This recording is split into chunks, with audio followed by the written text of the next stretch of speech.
नमस्कार दोस्तों, आप सभी का स्वागत है लवली ऑफिशियल यूट्यूब चैनल पे। दोस्तों, इस वीडियो में DSSB का जो TGT का यानी कि जो 5100 वैकेंसीज हैं, उसमें किस पोस्ट के लिए क्या अर्हताएँ हैं, आप इन सब चीज़ों को आसानी से समझ पाएंगे। इस वीडियो को देखने के बाद आप सभी लोगों को एलिजिबिलिटी से कोई डाउट नहीं रहेगा, एग्ज़ाम पैटर्न से भी कोई डाउट नहीं रहेगा। स्टडी मटेरियल के बारे में हम आप लोगों को आसानी से समझा देंगे। और DLED इस बार बाहर हो गया है, वो भी मैं बता दूंगा कि क्या सारी सिचुएशन है, क्या किया जा सकता है। दोस्तों, ये DSSB द्वारा जारी किया गया पहले से 60 नोटिस है जो यहाँ तक दिया गया था। मतलब वैकेंसीज बताई गई थी कि सब्जेक्ट में कितना वैकेंसी है, तो वैकेंसीज उतनी ही दी गई है। मैथ्स में 1100 के लगभग दिया गया है, इंग्लिश में 1000 के आसपास हैं, हिंदी में कम है, उर्दू और संस्कृत में ज़्यादा वैकेंसी है। इसके अलावा सोशल साइंस में कम वैकेंसीज है, 300 और 400 के आसपास वैकेंसी है। नेचुरल साइंस में वैकेंसीज इंग्लिश और मैथ जितनी नहीं है लेकिन है, मतलब सभी सब्जेक्ट में वैकेंसीज है। TGT की कुछ पहले आ चुकी थी, जैसे special educator TGT physical educator vacancy पहले आ चुकी थी, अभी तक एग्ज़ाम नहीं हुए हैं। PGT पहले आ चुकी थी। PRT इसी मंथ में आप सभी लोगों को देखने को मिल जाएगा। इस नोटिफिकेशन की अगर हम बात करें तो फॉर्म ऑनलाइन करने की डेट 8 फरवरी से शुरू हो रही है। लास्ट डेट की बात करें तो 8 मार्च 2024 11:59 PM तक इस फॉर्म को आप सभी लोग अप्लाई कर सकते हैं। कुछ पॉइंट जब आप नोटिफिकेशन को ओपन करेंगे वहां से पता चल जाएगा।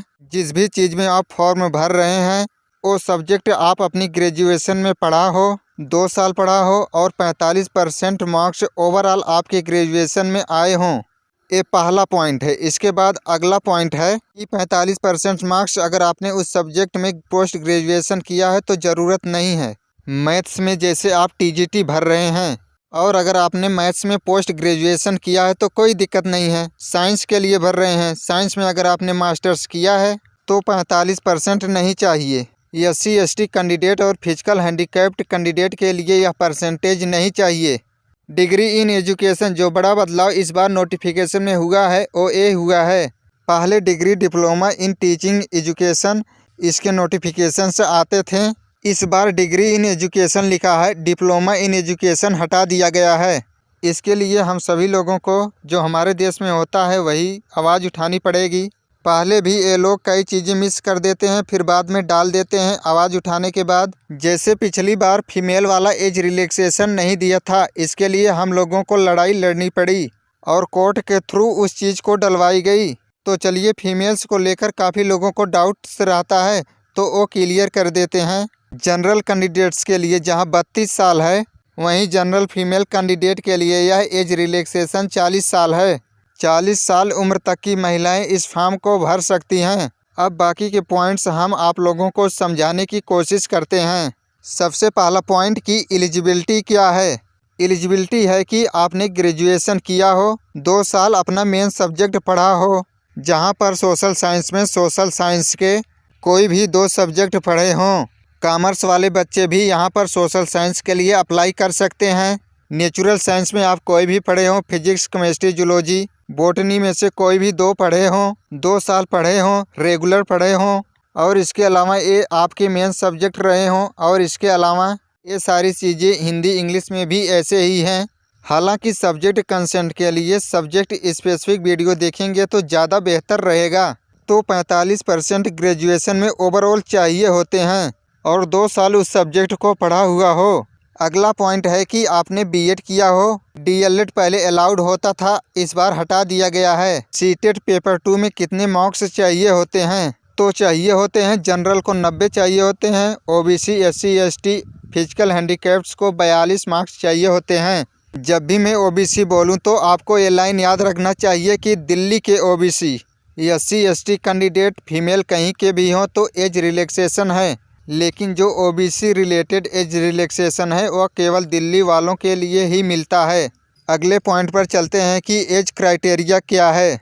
तो मेल्स के लिए जनरल में जहां 32, OBC में 35, SC ST कैंडिडेट के लिए 37 और फिजिकल हैंडीकैप्ड कैंडिडेट के लिए 42 वर्ष है। यदि आप SC ST कैंडिडेट हैं और फिजिकल हैंडीकैप्ड है तो आपको एज रिलैक्सेशन में 15 वर्ष और बढ़ा दिया जाएगा। वहीं फीमेल्स के लिए एज रिलैक्सेशन जनरल में 40, ओबीसी में 43, SC/ST कैंडिडेट्स के लिए 45 और फिजिकल हैंडीकैप्ड कैंडिडेट के लिए 50 वर्ष है। इसके अलावा हम बात करते हैं लास्ट पॉइंट की कि एग्ज़ाम पैटर्न क्या होता है। तो 200 नंबर का आपका एक पेपर लिया जाएगा जिसमें 200 सवाल होंगे और 120 मिनट का आपको टाइम दिया जाएगा, जिसमें से पहला पार्ट होता है आपका पार्ट ए। ऑनलाइन मोड में आपका एग्ज़ाम होगा जिसमें नेगेटिव मार्किंग भी होती है। सेक्शन वाइज ओपन होता है, यानी कि एक बार में एक ही सेक्शन ओपन होगा। पहले रीजनिंग, फिर जनरल अवेयरनेस, फिर मैथ्स, फिर इंग्लिश, फिर जाके हिंदी। 90% यही पैटर्न होता है। पहले reasoning, general awareness, maths, English, Hindi, यही पैटर्न हमेशा 90% रहता है। पूरे टाइम में आप अपने मन के हिसाब से कोई भी सेक्शन अटेम्प्ट नहीं कर पाएंगे। एक बार में केवल एक ही सेक्शन अटेम्प्ट कर पाएंगे, वो भी पैटर्न वाइज। तो इसके लिए एक बार प्रैक्टिस अच्छे से कर लेना। टोटल 100 नंबर के हैं, इसमें कोई बैरियर नहीं है कि आपको 40% लाना है। पहले होता था, अभी नहीं है, हट गया है। पार्ट बी में आपका 100 नंबर का सब्जेक्ट पूछेंगे, जिस भी सब्जेक्ट के लिए आप अप्लाई कर रहे हैं। यहाँ पर 40% मार्क्स लाना मिनिमम कंपलसरी है, ज़रूरी है, वरना आप बाहर हो जाएंगे। चाहे आप पार्ट ए में 100 नंबर लाए हो या पार्ट बी में 39 नंबर लाए हो, तो आप बाहर हो जाएंगे। पिछली वर्ष से इस वर्ष कट ऑफ बढ़ेगी। इसका मुख्य कारण है कि ईयर दर ईयर अवेयरनेस बढ़ जाती है, इससे कंपटीशन भी बढ़ जाता है।